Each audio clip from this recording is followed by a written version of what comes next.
여러분 반갑습니다. 오늘은 제 18강으로서 천을기인, 월덕기인, 천덕기인에 대해서 강의를 하도록 하겠습니다. 먼저 천을기인에 대한 강의입니다. 천을기인은 최고의 길신으로서 어떤 어려움에 처해도 해결이 잘 되는 작용을 하게 됩니다. 불행한 일도 전화위복이 되어서 결국은 길작용으로 변화합니다. 해당 궁과 십성에서 행운작용을 하게 됩니다. 일지에 있는 것이 가장 좋습니다. 행충되면 작용력이 감소되지만 없는 것보다는 낫습니다.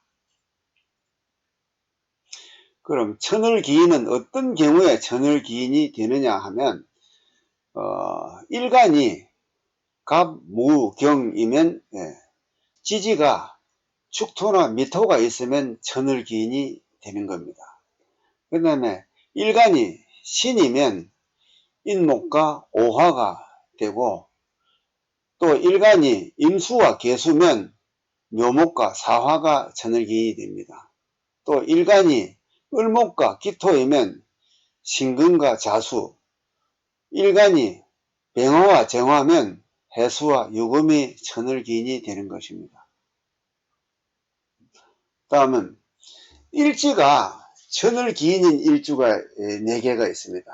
이것은 정해, 정유, 계사, 계묘 이 4개 일주입니다.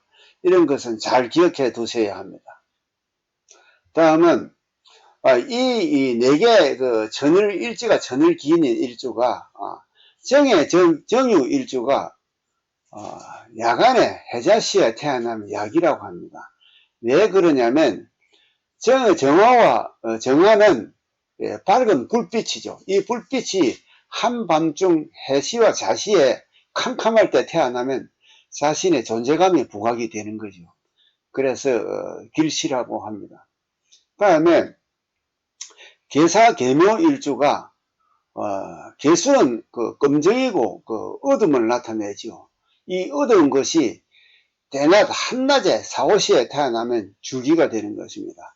그러니까 주간에 태어나면 존재감이 확 부각이 되는 거죠.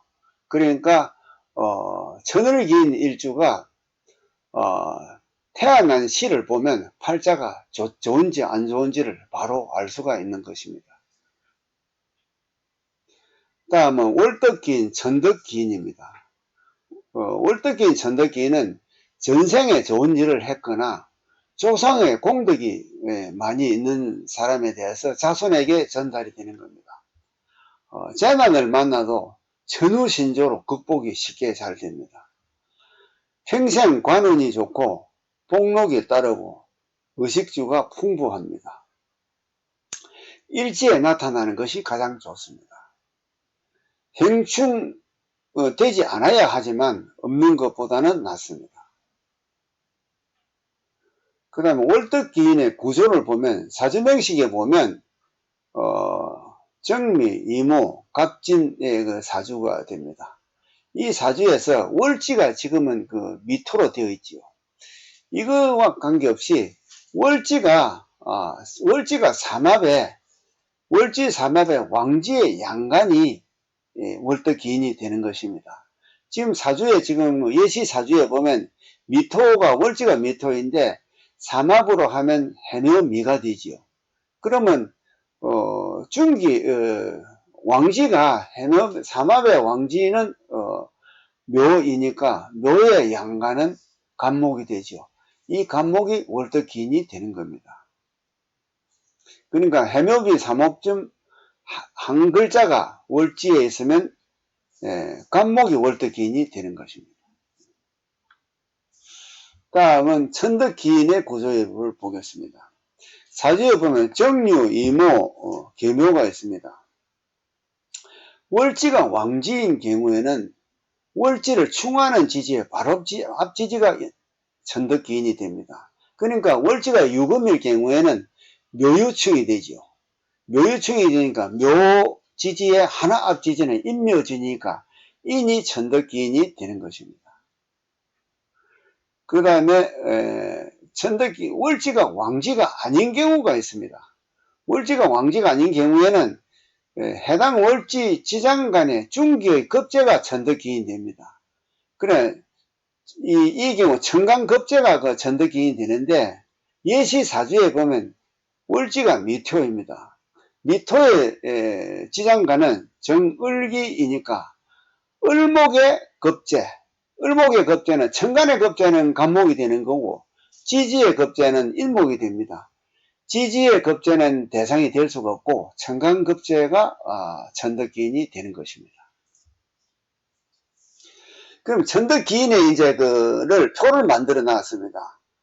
월지가 인묘진, 사오미, 신유술, 해자축 이렇게 되었을 경우에 월지가 인목일 경우에는 정화가 천덕기인이 되고 또 월지가 묘목일 경우는 신금이 천덕기인이 됩니다. 이것을 표로 만들어 놓았으니까 잘 암기해 두시면 좋겠습니다. 그다음에 그 천덕기인이 월지가 그 유금일 경우에는 묘유충되니까 하나 바로 앞 지지가 천덕기니까 인이 천덕기인이 됩니다. 다음에 월지가 해수일 경우에는 무가금이 중기가 간목이니까 간목의 급제는 을목이 천덕기인이 되는 것입니다. 천을기인, 월덕기인, 천덕기인 이것은 우리가 살아가는데 좋은 길신입니다. 이것을 잘 두셔야 사주를 감명하실 적에 바로바로 알아볼 수가 있습니다. 열심히 공부하시기 바랍니다.